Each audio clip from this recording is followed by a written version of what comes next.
Какво е манган?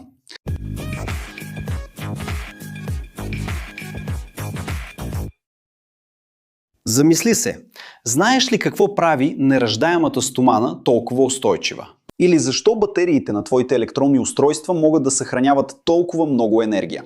Отговорът се крие в един химичен елемент, за който вероятно никога не си чувал, но който присъства почти навсякъде около теб – манганът. Днес ще изследваме този завладяващ материал и ще разберем защо той е толкова важен за съвременната индустрия и за технологиите, които използваме всеки ден. Но какво всъщност е манганът? Манганът е химичен елемент, който принадлежи към семейството на преходните метали и е обозначен с символа Mn в периодичната таблица с атомен номер 25.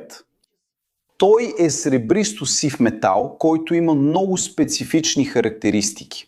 Твърд е, крехък и силно реактивен. Въпреки че е един от най-разпространените елементи в земната кора и заема 5-то място по изобилие, манганът почти никога не се среща в чисто състояние в природата. Вместо това той се свързва с други елементи, образувайки над 100 различни минерала. Тази химическа универсалност е една от причините манганът да е толкова ценен за индустрията и защо световното търсене на манган продължава да расте година след година. Една от най-интересните характеристики на мангана е способността му да приема множество степени на окисление.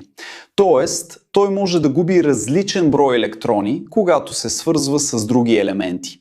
Това означава, че той може да образува голямо разнообразие от химични съединения, всяко със свои уникални свойства и специфични приложения. И това прави мангана изключително универсален и полезен в различни индустриални и биологични приложения.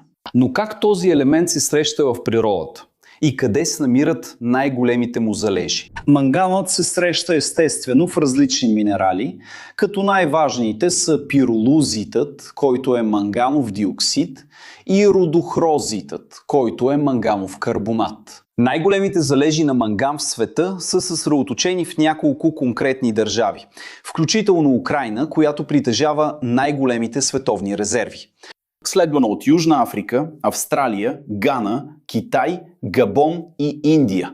Но как тази руда се добива и обработва, за да стане полезна? Извичането й включва процес на обогатяване, при който материалът първоначално се смила, натрушава и разделя въз основа на неговите физически свойства, като плътност или магнитни характеристики. Този начален процес е от решаващо значение за увеличаване на концентрацията на манган в рудата, като се премахват примеси и нежелани материали. След като рудата бъде извлечена и обогатена, тя преминава през процес на редукция, при който се нагрява в специални пещи при много високи температури, за да се отстранят кислородът и други елементи, оставяйки металния манган. Този процес е сложен и изисква внимателен контрол на температурата и налягането, за да се гарантира качеството на продукта. Съществуват различни методи на извичане, в зависимост от вида на минералното находище. И всеки от тях има своите технически особености. Но каква точно е значимостта на мангана за съвременната индустрия? Ето тук е ключовият момент. Около 90% от цялата манганова руда, произведена в света, се използва в производството на стомана. Но тогава може да се запитате, защо стоманата има нужда от манган? Въпреки че манганът е крехък метал, когато се използва в чист вид, когато се добави към стоманата в малки количества, обикновено между 2 и 13% от общия състав, той напълно променя свойствата на този материал. Манганът прави стоманата по-малко чуплива, увеличава нейната твърдост и, което е още по-важно, драстично подобрява нейната устойчивост на корозия. Това е причината нераждаемата стомана, която се използва в кухненски съдове, строителни конструкции, индустриално оборудване и дори в компоненти на тежки машини, да съдържа манган в своя състав. Без мангана, нераждаемата стомана просто нямаше да има свойствата, които я правят толкова ценна и издръжнива. Но манганът не се използва само при производството на стомана. В батерийната индустрия, например, манганът е основен компонент, който не може лесно да бъде заменен.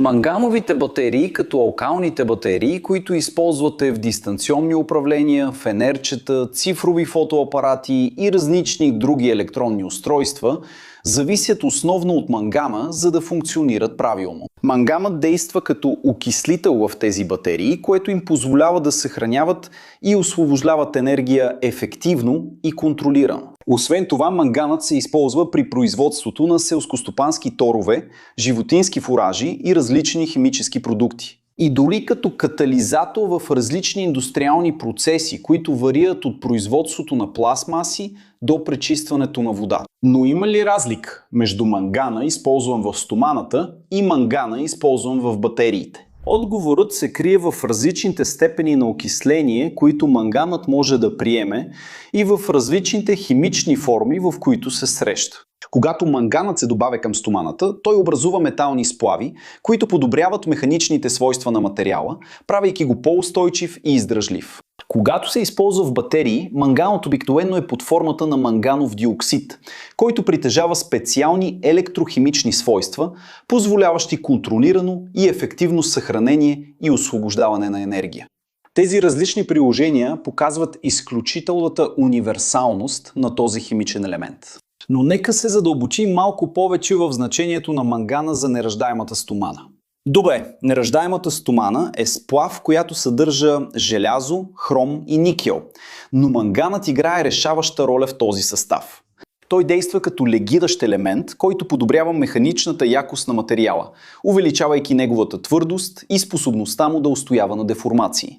Освен това, манганът допринася за устойчивостта на корозия, като образува защитен слой върху повърхността на стоманата, който пречи на желязото да се окисли и ръждяса.